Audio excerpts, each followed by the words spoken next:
श्रोते हो नमस्ते. आपल्या सर्वांना शुभ दिवस. श्रोते हो, जीवन म्हणजे केवळ श्वासांची गणित नसतात. ते म्हणजे रोज जगण्याची नवी कसोटी आहे, नवे अनुभव आहेत, नवे संघर्ष आहे. कधी मनाचं ओझं वाढतं, कधी नशिबाचा भार कमी होतो, कधी सगळं काही मिळून सुद्धा आत रिकामेपणा वाटतो, तर कधी काही नसतानाही आत्मा हसत असतो. आणि मग त्या क्षणी समजतं की आयुष्याचं सौंदर्य हे मिळण्यात नाही, तर ते जाणण्यात आहे. श्रोते हो, रोजच्या जीवनात आपण हजारो चेहऱ्यांना भेटतो. कोण हसतंय पण आतून तुटलेलं असतं, कोण बोलतंय पण शब्दात खोटा आत्मविश्वास लपलेला असतो, कोणीतरी शांत आहे पण त्याचं मन जगाला आधार देतं. हीच तर खरी दुनिया आहे. इथं प्रत्येक जण काहीतरी लपून जगत असतोय, आणि तरीही प्रत्येकाच्या मनात एक गोष्ट जिवंत असते. चांगलं राहायचंय, आनंदी जगायचंय. हो, अगदी खरंय. कारण चांगुलपणाचं मोजमाप हे कोणी करत नाही, पण ते अनुभवायला जग जिवंत आहे. ज्या मनात दयेचं पाणी आहे, प्रेमाची उब आहे आणि क्षमेसारखं सामर्थ्य आहे, ते मनच देवाचं मंदिर आहे. पैसा, कीर्ती, पद, सत्ता हे सगळं काही काळापुरतं आहे, पण माणुसकीचं तेज हे कधीही विझत नाही. ते दिव्यासारखं असतं, एका जीवातून दुसऱ्या झिरपत जातं आणि जगाला उजेड देतं. कधी वाटतं की जीवनानं खूप घेतलं, पण नीट पाहिलं तर त्यानं खूप दिलंही सुद्धा. काही शिकवण, काही ओळखी, काही जखमा आणि काही प्रेमळ माणसं. या सगळ्याचं एकत्र रूप म्हणजे अनुभव, आणि अनुभव म्हणजेच जगण्याची खरी श्रीमंती. श्रोते हो, प्रत्येक दिवस हा नव्या अर्थानं सुरू होत असतो. कधी तो रागानं रंगतो, कधी अश्रूंनी भिजतो, कधी आनंदानं उजळतो, तर कधी शांततेत विरतो. पण प्रत्येक दिवसात एक शिकवण दडलेली असते की चांगुलपण हे कधीही वाया जात नाही. ते कधी दुपारच्या उन्हासारखं झळकतं, तर कधी रात्रीच्या वाऱ्यासारखं हळूवार स्पर्शून जातं. माणसाचं खरं सौंदर्य चेहऱ्यात नाही, ते मनात असतं. त्याचं खरं यश हे पदात नाही, ते वागण्यात असतं. आणि त्याचं खरं सुख हे वस्तूमध्ये नाही, तर समाधानात असतं. जो माणूस दुसऱ्याच्या दुःखातही आपली भूमिका शोधतो, जो दुसऱ्यांच्या आनंदात स्वतःला पाहतो, तो माणूस केवळ जगत नाही, तो जगाला अर्थ देतो. श्रोते हो, आजच्या या गडबडीत, स्पर्धेत आणि अपमानाच्या दुनियेत चांगुलपण जपणं हीच खरी तपस्या आहे. आणि म्हणूनच हे जे सुविचार आणलेत ते फक्त शब्द नाहीत, तर ते आहेत आत्म्याचे प्रतिबिंब, दैनंदिन जीवनाचं शहाणपण आणि माणसाला माणूस ठेवणाऱ्या ती भावनांची पवित्र आठवण आहे. म्हणून श्रोते हो, या विचारांना मनात रुजवा, त्यांचा अर्थ समजून घ्या आणि प्रत्येक दिवसात थोडं देवपण शोधा. कारण जगणं सुंदर बनतं जेव्हा आपण चांगलं राहतो, आणि चांगुलपण आपली ही ओळख बनते. बघा, पटतंय का?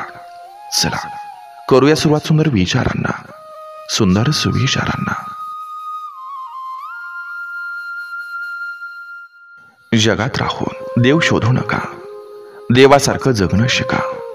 चांगुलपण, दया आणि प्रामाणिकपणा हाच खरा देव आहे. आपलं चांगुलपण हे दाखवायचं नसतं, ते जाणवू द्यायचं असतं. कारण खरी सुवास कधी ओरडत नाही, ती हळूवार पसरते. चांगली माणसं कधी नष्ट होत नाही, ती आठवणींच्या रूपात जगत राहतात. म्हणून प्रत्येक दिवशी कोणाचं तरी चांगलं स्मरण बनवूया. दुःख हे टाळता येत नाही, पण त्यावर मात करता येते. कारण माणसात देवानं ती ताकद आधीपासूनच दिली.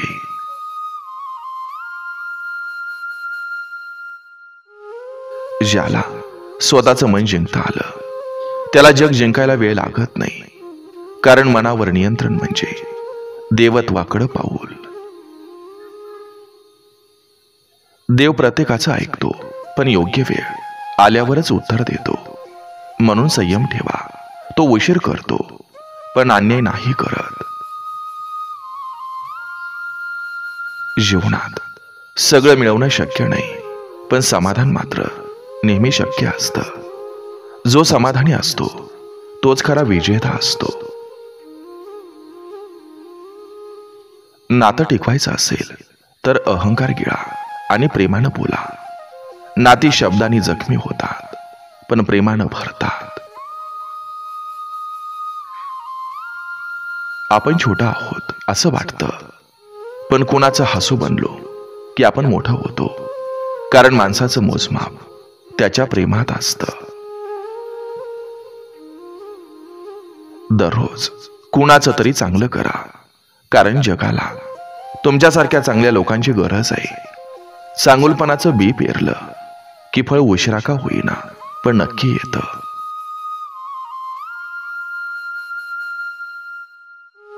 लोकांचं मत बदलणं हे सोपं नाही, पण स्वतःचा दृष्टिकोन बदलणं आपल्या हातात असतं. आणि तेच खऱ्या अर्थानं परिपक्वतेचं चिन्ह आहे. जो स्वतःशी प्रामाणिक राहतो तो जगाशी कधीच हारत नाही. कारण सत्याची पायवाट कठीण असली तरी ती शेवटी विजयाकडे नेते.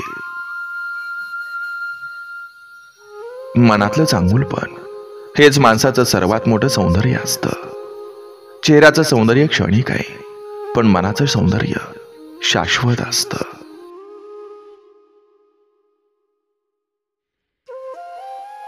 वाईट काळात सोबत राहणारी माणसं देवाची देणगी असतात. त्यांना कधी विसरू नका, कारण तीच खरी संपत्ती आहे. आयुष्यात कोणावर अन्याय करू नका, कारण न्याय देवाकडे कर्जासारखा जमा होतो आणि देव परत देतो वेळेवर आणि व्याजासह. जगण्यात चुका झाल्याचं दुःख करू नका. त्या चुका म्हणजे अनुभवाचं सोनं असतं. प्रत्येक पडणं हे पुढच्या उभं राहण्याची तयारी असते. कष्ट करणारा कधी गरीब नसतो, कारण त्याच्याकडं जिद्दीची संपत्ती असते. ही संपत्ती त्याला आयुष्यभर श्रीमंत ठेवते. रोजचं आयुष्य म्हणजे युद्ध नसतं, पण त्यात योद्धा व्हावं लागतं. कारण रोजचा दिवस हा नवा संघर्ष आणि नवी शिकवण असते.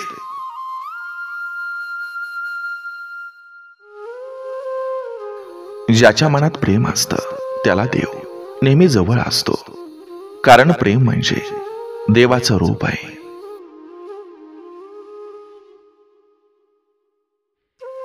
कोणावर राग धरणं म्हणजे त्याच्या हातात आपला आनंद देणं. म्हणून माफ करणं शिका. मनातलं ओझं हलकं करा. दुसऱ्यांसाठी जगणं हेच खऱ्या माणुसकीचं लक्षण आहे. जेव्हा आपण कोणाचं हसू बनतो तेव्हा देवही आपल्या चेहऱ्यावर हसतो.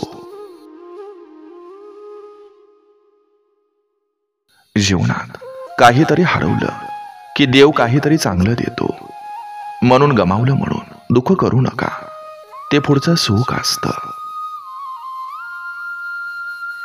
कधी कधी शांत राहणं म्हणजे हार नाही, ती मोठी जीत असते.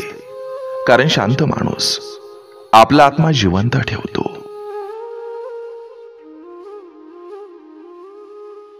रोजच्या जीवनात छोट्या छोट्या गोष्टींकडे लक्ष द्या. त्या छोट्या गोष्टीच आनंदाचं मूळ असतात. एक स्मित, एक कौतुक, एक प्रेमळ शब्द आयुष्य सुंदर बनवतात. कोणी तुमचं चांगुलपण ओळखलं नाही तरी हरकत नाही. देव मात्र ते लिहून ठेवतो. कारण मनापासून केलेली गोष्ट कधीच वाया जात नाही. मनातला राग, मत्सर आणि हेवदावं म्हणजे विषारी झाडं आहेत. त्यांना मनात जागा दिली की आनंदाची झाडं मरतात. चांगुलपणा हा व्यवहार नसतो, तो स्वभाव असतो. जो माणूस चांगला असतो तो वाईट माणसाशीही चांगुलपणानंच वागतो.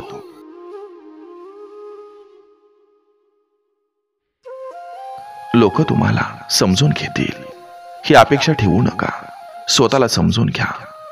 कारण प्रत्येकाचं आयुष्य, विचार आणि संघर्ष हा वेगळा असतो. जगातली सर्वात मोठी बुद्धिमत्ता म्हणजे शांत राहण्याची कला.